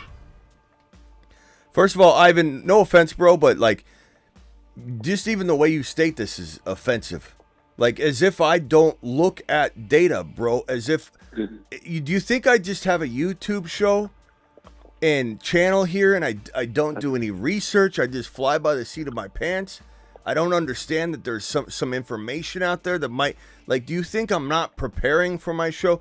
Do you think I don't live, eat, breathe, sleep like this stuff? I don't. Just because this data is convinced you, like you say, who's the Tank Dell was the, you will not find a channel bigger and higher on Tank Dell than this guy.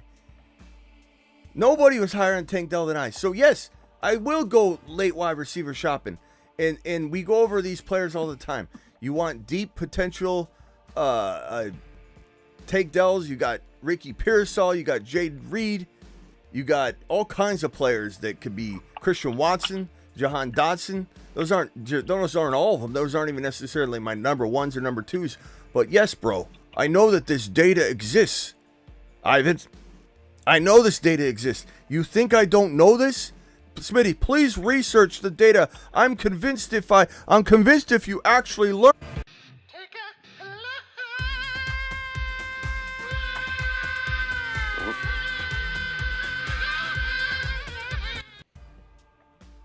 And maybe you did give me credit in the comment about Dell. I'm not saying that, but don't infer that I don't know about data or that there's something I'm not looking at that's as obvious that sitting out in front of my face. Sebastian, you got a quick 30 seconds because I got to go. And then I'll go back to Travis real quick. So Sebastian, he's not live. Travis, maybe I got to hang up the line in order to answer from him. But I'll talk to you tomorrow. All right. Well, just make sure you study the data. I will. I'll be up all night later. I got my work cut out for me. I got to look at the data. I mean, Torres, I just spent the whole show telling you why I disagree with the data, and you're inferring I haven't read it or that I don't know that it exists. This data that's handcuffing everybody to last year. Sebastian, you're live. 30 seconds. Yeah, in a quick nutshell, I really do think McBride is going to be the best tight end pick as far as those big four go. or big five really, between Andrews, Kelsey, Laporta, Kincaid, all of them, because he's so much easier to get standalone. If the Josh Allen team, they might reach for a Kincaid. Kincaid's going to be harder to draft because of that correlation. I mean, they got a rookie wide receiver in McBride's offense, so there's just a whole bunch of moving parts. Andrews, Kelsey, big names.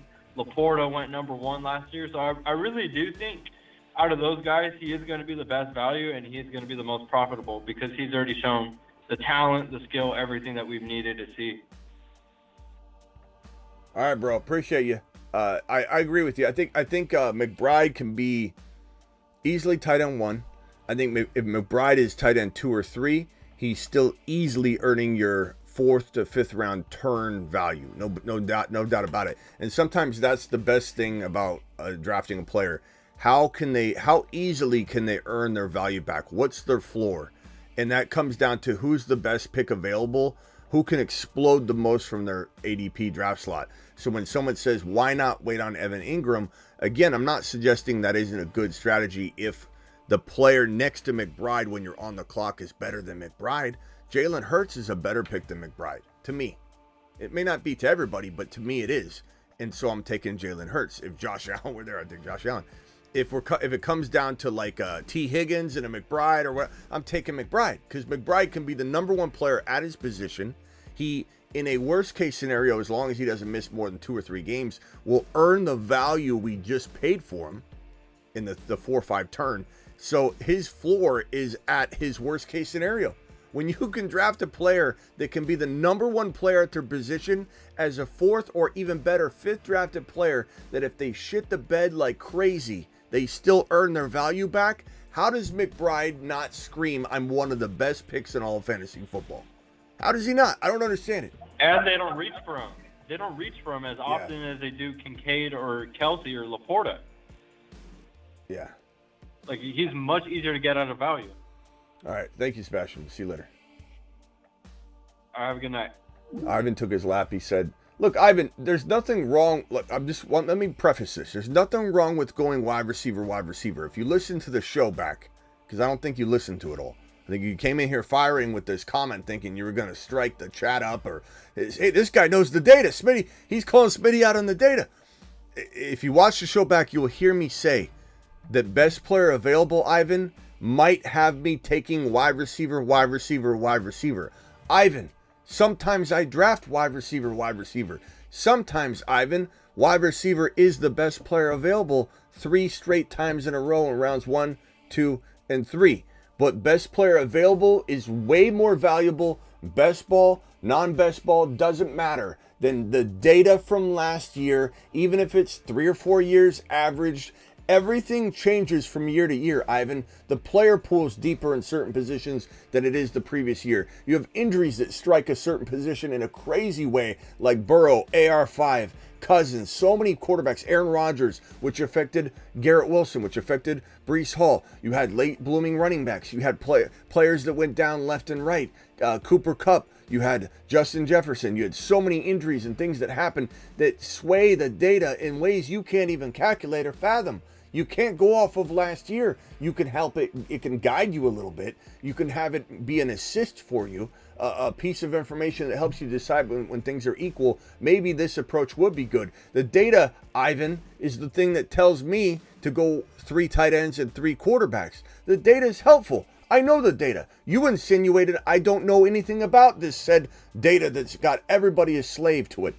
That's not true. That's why you took your lap. Not because of wide receiver. But I appreciate you, Ivan. No one's mad at you. You can be here. I'm not saying leave or anything like that. I appreciate you. But best player available should guide you at every turn, which means it could go in the direction of the said data of wide receiver. But Best Ball Mania, as I keep reminding everybody, 2 years ago was one going running back. So it's crazy to me. Justin says, I just think someone is a lunatic if when guys like Achane Kyron or Henry fall to sub 30, they pass on them for every time for the data for wide receivers. Agreed. And this whole notion to going 7 straight wide receivers, 6 straight wide receivers benefits you because of last year, even years prior, is absolute lunacy. It's like, it's crazy. It's bizarro world. It's absolutely stupid. It's stupid. Rag, you're live, and then I gotta go. Jay, what's up, Jay? Hey, how's it going? Good. Quick question for you. Coming out of a draft, if you end your draft coming out with only 4 RBs, let's say it's Kyron, James Conner, but then you also get Corum and Benson, at that point, do you even need any other running backs on your team? Because you got insurance policies for 2 workhorses, and then you can fill out the rest of your team with, getting QB early, getting good receivers, grabbing a McBride. What are your thoughts? So are we talking best ball or non-best ball? Just redraft. Okay, so non-best ball, I don't mind it. In best ball, you get into because there's optimal scoring involved, where you could load up your bench with 5 running backs. This is where some people say they'd rather not stack it all on purpose. There's advantages to that. There's advantages to stacking. There's advantages to non-stacking. The difference between best ball and having that approach and non-best ball is very, very different. In best ball, if you've got Connor and Benson and Achane and Corum, you only have 2 running backs essentially. Some days they both could score on one team or whatever, but you only have 2 running backs essentially to pull from. 2 running. It's either going to be one of the Ram running backs or one of the Cardinal running backs. If you had let's say a Eckler and a potential Brian Robinson, whatever. Now you have 4 running backs to pull from that you don't have to decide before the game starts who to start. It's started for you. You make a grave mistake, you would have put in Connor, and Brian Robinson has 3 TDs that game. So there's an advantage in best ball not doing what you're suggesting. I mean, doing it with one player, like one combo is fine. Doing it with another one's fine, as long as you get a really good 5th running back. Then I'm kind of on board with it. It just depends on the combination. Achane and Mostert and Jalen Wright, I draft that combo in best ball when you're only typically rostering 5 or 6 RBs. I might draft 6 RBs on that build though. But the reason that's kind of a secret weapon is because the Miami Dolphins are notorious for having 2 huge scoring running backs in the same game. So that's a little different in that one. In non-best ball, though, because you're probably not starting Brian Robinson during the example I just gave you, because you wouldn't have that, you wouldn't know that these players are going to pop that are on your bench. You do have to make distinct decisions of, I'm going to start this guy or this guy. And so for that, I love it. For that, but you do want at least one more running back in this rotation, because injuries can happen, and then maybe you're really screwed, and then bye weeks hit and then you don't have somebody. I would definitely get another RB in the mix, but for the most part, you're correct. If you're in a non-best ball environment and you have the Rams running backs cuffed and you have the Cardinal running backs cuffed, just get one more guy that gives you some upside, like Eckler or something like that. Yeah, that makes a lot of sense. All right, I appreciate you. I'll let you go. All right, later. Thank you.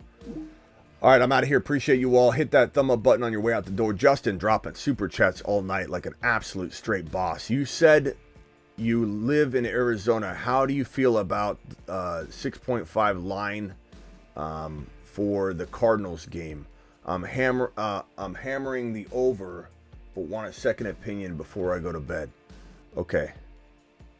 Or before I go to why did I say go to bed? Because I'm going to bed. I think I just threw that in there before I go too far. Smitty wants to go to sleep. I got to get in like 10,000 steps though. I'm not going to get him in by midnight, but I'm not going to punish myself as long as I don't stop it until like 1 a.m. I'll hit my steps and then I can go to bed. What do we talk about? The Buffalo game? Okay. I mean, I don't think the Cardinals are winning this one. As far as an over, yeah, I would like the over. What's the over? Justin, what's the line on it? Did Justin say 6.5? Yeah, I'm going to say, I thought we were talking points. I'm going to say, yeah, Buffalo wins by over 6.5. But, man, I'm hoping the Cardinals just look absolutely impressive. Buffalo, this is a risky game, though, because Buffalo is, trying to verse this new pass catching environment, trying to get everybody up to speed. There could be like a bobbled pass, like Coleman can make mistakes. I don't know. It's not like I don't think it's going to be productive. Again, I think Josh Allen doesn't get held back, like I said earlier. That Diggs had nothing to do with Josh Allen from midseason on, and he only held him back, and he didn't command this defensive attention to the tune everybody's saying, because he was a hindrance on Josh Allen, not even looking his direction. He's like, this is not helping me. I'm just going to go to these guys, especially in the playoff game when he was Diggs was wide open on a shorter route that was going to get a first down and continue this game and march down the field. Allen took a very risky throw into the end zone, threw it and hit it about, I would say like at the goal line. It was like 10 yards short because he ended up getting hit when he threw it. But he took a bigger stab on a game-winning touchdown throw than a first down to extend the game and keep themselves in it. Why did he do that? Because he didn't trust Diggs. Diggs was a hindrance. So there's a possibility that the Buffalo's a little shaky in week 1, even if they score a lot of fantasy points. But I would say, like, I probably would bet on Buffalo. It's in Buffalo. Cardinals are probably going to get there, but they might be a year away from being dangerous. But you never know. I'm hoping it doesn't take that long, but give me Buffalo and the over. Appreciate you. Oh, win total? Is that what he's saying? Okay, I'm sorry. Thank you. Win total. 6 games, 6.5, over 6.5. Yeah. They got a tough schedule, though, bro. Look at the Cardinals' schedule. Let's go over this real quick. Buffalo, maybe I'm going to say no. Buffalo, L. Week 1, L. Rams, it's like a toss-up on that. I think they win one of the matchups and lose one of the matchups. They're going to face the Rams. Yeah, I'm going to say Cardinals because they play them twice. We'll give them an L here. We'll say the Cardinals lose 3 straight games. Detroit, loss. Washington, let's give them a win. Niners, let's say they lose this one. Green Bay, I think they lose that game. The Chargers, let's give the Cardinals a win. The Dolphins, let's say I think the Cardinals could win that one, but it'll be tough. Chicago, give them a win. Let's give them a loss against the Jets. A bye week. Seattle, a win. Minnesota, a win. It gets a little bit better. Seattle, a win again. Let's do that. Or they could split that one. New England, they could win that one. So they can win down the stretch. Carolina, win down the stretch. Let's give them 2 L's to end the season against the Niners and the Rams, just to be fair. That's 1, 2, 3, 4, 5, 6, 7, 8, 9. Yeah, 6.5. Yeah. I'd give the Cardinals 6.5. Or 7 wins. Okay. Thank you for clarifying, Ivan. Ivan redeemed us. Just when I thought Ivan couldn't go and get any more ridiculous, he totally redeems himself. Ivan, nice job. I'm still not giving your Bijan card back, but we'll give you Thank you, Rush, for that question. I'm sorry I misread that. I was thinking 6.5 week 1 line or something. But at least I answered both questions. Yes, they should be able to get 7. They should be able to get 7. We're talking about 3 L's to start the season and 2 L's to finish the season, and still I have them winning at least 7 to 8, probably 7 games minimum. I like that. Thank you for all the super chats, bro. Justin to the moon. Rag, thank you for giving me that super chat there at the end there. $2 hauler from Jay calling in. Thank you, Jay. And then Justin with the final super chat. I appreciate the breakdown because I also bet on week 1, but how do you feel that the Cards will do 6.5 over on wins? So yeah, I answered that one finally. Thank you. Sorry I missed that and didn't catch that. Ivan came through on that one. I should have looked at the data more. I should have looked at the data inside your message more. I'll see you all later. Appreciate you. Once upon a time, Trey McBride saw 2 quarterbacks cross streams. There are 2 5s? They're gonna cross streams.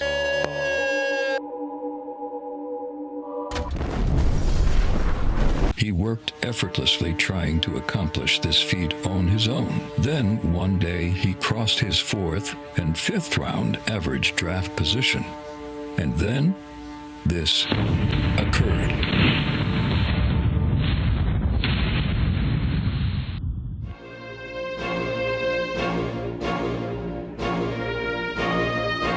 Get McBrided.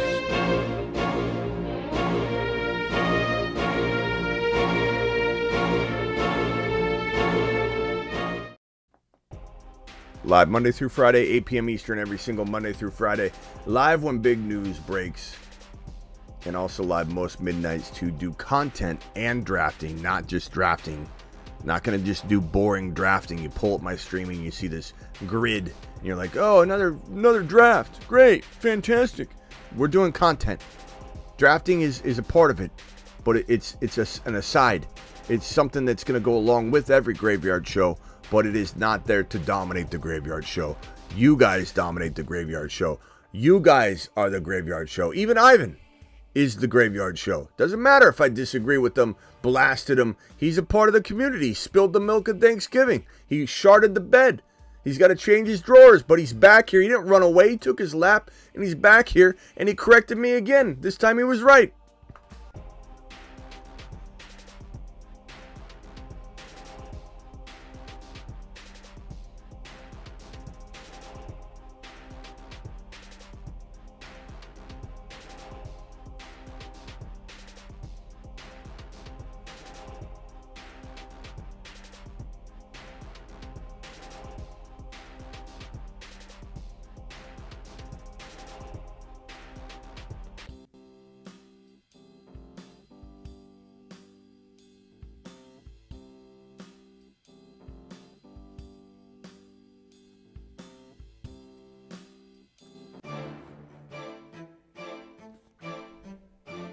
Where's Draven?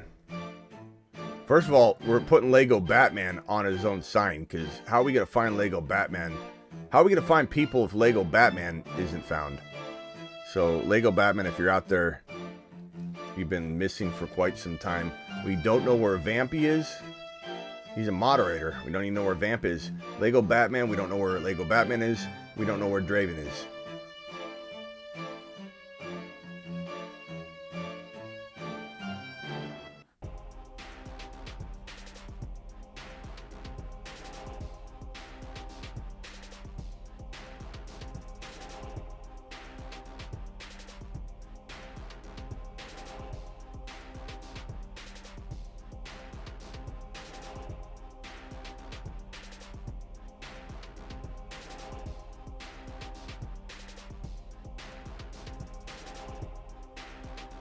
One times one is one, not according to Terrence Howard, bro. You say goodnight, math haters, Andrew, and I say goodnight, science hater. I look at the data beyond the data. You just look at the one-dimensional space. We're looking at the 3D space. You might want to get with it. 1 times 1 equals 2, according to Terrence Howard. Where are you at?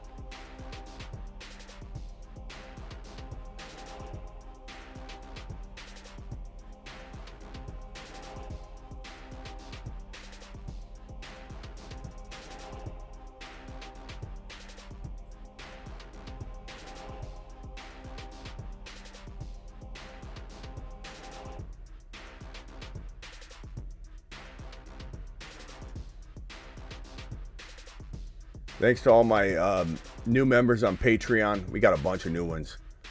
We have Terry Roberts just made it over there. Thanks, Terry. Frankie just became a member. Miles just became a member today. We had like 10 people join today. We had a big Herc in the building. Kyle, appreciate you all. Justin with the final super chat says, make love, not data. Saturn man. Thank you, Justin. Appreciate you. All right, we're out of here. Deuce.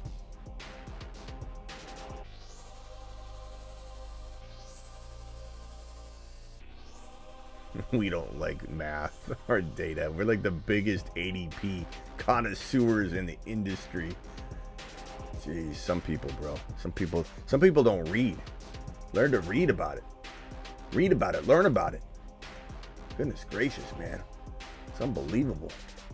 It's unbelievable. This show has more, this show does more data really than anybody else. The only problem is the show's so long, the data portion that we use. I mean, I've got screens for everything. I've got math and data and numbers all over the screen constantly. At every turn on this channel, I'm pulling up data. I'm using numbers. We're talking about stats. We've got it all on the screen constantly. We're always bringing up the data and numbers. And the crazy part about all of this nonsense about that we don't look at data, that we don't like stats or numbers, we provide more of it than any channel out there. The problem is we're live so long, the biggest portions of the show are not data driven, and we go against the grain when it comes to best ball data, that it looks like we don't have a lot of data on this channel. But I'm showing you screen after screen after screen, not to mention I pull it up constantly. No one else does. They'll create something for one show. You'll never see it again. Not the case here. We're people of science and data on this channel. And some people just don't like to learn about it. Like Andrew.